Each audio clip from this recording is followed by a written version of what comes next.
राजेश भाई जोरदार। फ्रेंड्स, ये एक नई मूवी अब रिलीज हुई है ओटीटी पे। पहले ये सिनेमा हॉल पे रिलीज हुई थी, पर तब इतना अच्छा रिस्पांस नहीं मिला था। अब ये अमेजन प्राइम पे रिलीज हुई है। इस मूवी में मेन कलाकार है रणवीर सिंह, साथ में बोमन ईरानी, शालिनी पांडे और पुनीत इस्सर। और ये मूवी जो है बेसिकली गुजरात पे बेस्ड है, गुजरात के गांव पे बेस्ड है। इसका जो प्लॉट स्टोरी इस तरीके से है कि बोमन ईरानी वहां पर गांव के सरपंच है और रणवीर सिंह उनके बेटे हैं, जिनकी अपनी फैमिली है। एक वाइफ है जिसका रोल शालिनी पांडे ने प्ले किया है, जो अर्जुन रेड्डी में हीरोइन थी।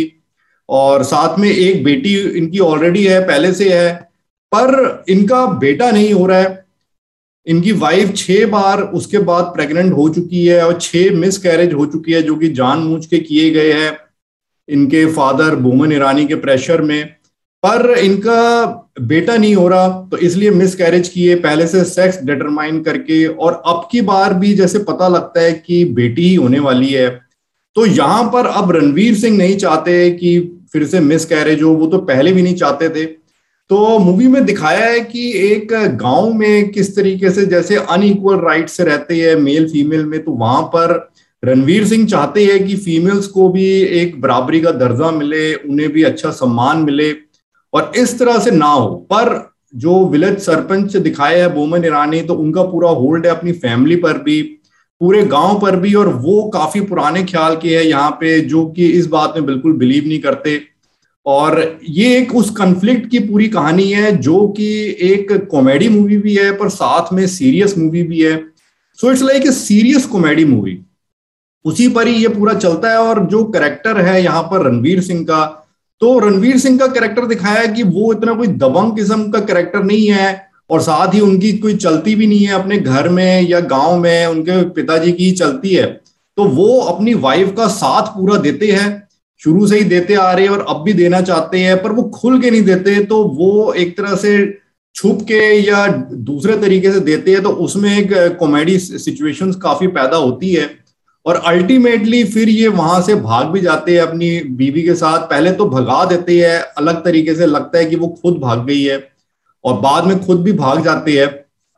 सो ओवरऑल ये जो मूवी है, ये एक अच्छा मैसेज भी देने की कोशिश करती है कि आपको जैसे सेक्स डिटर्मिनेशन नहीं करनी चाहिए, और फीमेल फोर्टिसाइड्स को रोकने के लिए भी एक मैसेज भी देती है, और साथ में एंटरटेनिंग भी है। पर यह भी मुझे लगा कि जो कुछ इसमें दिखाया, तो मे भी कुछ जरूरत से ज्यादा दिखा दिया। शायद इतना कुछ नहीं होता, मे भी पहले शायद होता होगा, बट अब इतना भी नहीं होता। अगर होता है तो मे भी कुछ जगह होता होगा, बट वहां पर थोड़ा जरूरत से ज्यादा भी दिखा दिया। और वैसे मुझे ये ओवरऑल मूवी अच्छी लगी, एंटरटेनिंग लगी, और मैं तो कहूंगा ये रणवीर सिंह की बेस्ट मूवी है। तो आपको ये सुन के आश्चर्य होगा कि मैं इसको रणवीर सिंह की बेस्ट मूवी बता रहा हूं। ऐसी मूवी जिसका आप अगर YouTube पे देखेंगे तो शायद ही कोई तारीफ करेगा, हर शख्स इसकी बुराई कर रहा होगा, हर यूट्यूबर। पर यहां पर एक ये है कि ये जो बॉयकॉट बॉलीवुड चल रहा है, उसके तहत प्री डिसाइडेड रिव्यूज ही होती है कि बुराई करनी है। वरना मुझे बताइए, रणवीर सिंह ने पहले भी कोई ढंग की मूवी की कौन सी है? जिस मूवी में इसको बिल्कुल हवा में चढ़ा दिया था, जब खिलजी का कैरेक्टर रोल प्ले किया था पद्मावत में, तो मुझे तो उस मूवी में ये बिल्कुल जोकर लगा था, बिल्कुल जमा नहीं था। इस मूवी में हालांकि इसका जोकर जैसे ही कैरेक्टर है, बट ये एक सिचुएशन की मूवी में जो कैरेक्टर है इसका, उसकी डिमांड है। तो उसमें रणवीर सिंह ने अच्छा एक्टिंग की है, अच्छा रोल प्ले किया है। मूवी भी मीनिंगफुल है, साथ में कॉमेडी भी है, एंटरटेनिंग भी है। सो मुझे तो ये ओवरऑल मूवी पसंद आई। और मूवी में इनके साथ बोमन ईरानी ने भी बहुत अच्छी एक्टिंग की है। शालिनी पांडे जो कि हीरोइन है, इनकी वाइफ है, तो उनका रोल उतना ज्यादा नहीं है, कम ही सीन्स है। और जो भी रोल है तो थोड़ा जैसे वो उनका रोल इतना उभर के नहीं आ पाता। और पुनीत इस्सर का भी इस मूवी में एक छोटा रोल है, पर इम्पोर्टेंट रोल है, क्योंकि वो एक दूसरे हरियाणा के गांव के दिखाए हैं। तो उन्होंने अपना एक पूरा ग्रुप बना रखा है कि जो महिलाओं की मदद करता है। तो वो उनके गांव में जो गर्ल चाइल्ड होती है, तो उसको सेलिब्रेट किया जाता है। तो वो यहाँ पर जब रणवीर सिंह को कोई साथ नहीं मिलता मूवी में, तो वो उसका साथ देते हैं। तो ओवरऑल अब पिक्चर किस तरीके से चलती है ये तो आप अगर मूवी देखेंगे तो पता चलेगा। मूवी में वैसे मुझे एक कमी ये भी लगी कि मूवी का मुझे क्लाइमेक्स वीक लगा। पूरी मूवी जिस तरीके से चलती है तो एक इंटेंस तरीके से चलती है, सीरियस तरीके से चलती है और कॉमेडी सिचुएशन भी आती है, बट आखिरी के जो 5 मिनट है तो वो मुझे लगा कि उतने सॉलिड नहीं हो पाया क्लाइमेक्स। हालांकि क्लाइमेक्स में हम अगर आखिरी 20-25 मिनट का देखें तो वहां पे लगता है कि क्लाइमेक्स अच्छा जा रहा है, बढ़िया जा रहा है, बट जो जिस तरीके से एंड कर देते हैं, अब मैं वो एंड बताऊंगा तो फिर स्पॉइलर सा हो जाएगा, बट वो एंड मुझे कन्विंसिंग नहीं लगा और लगा कि वीक है, थोड़ा सा उसको सॉलिड बनाना चाहिए था और कन्विंसिंग बनाना चाहिए था। चाहे आप कुछ और दिखाते, उसको एंड को कुछ और दिखाते, या अगर वैसे ही एंड दिखाना था तो कुछ उसको और स्ट्रांग बनाते।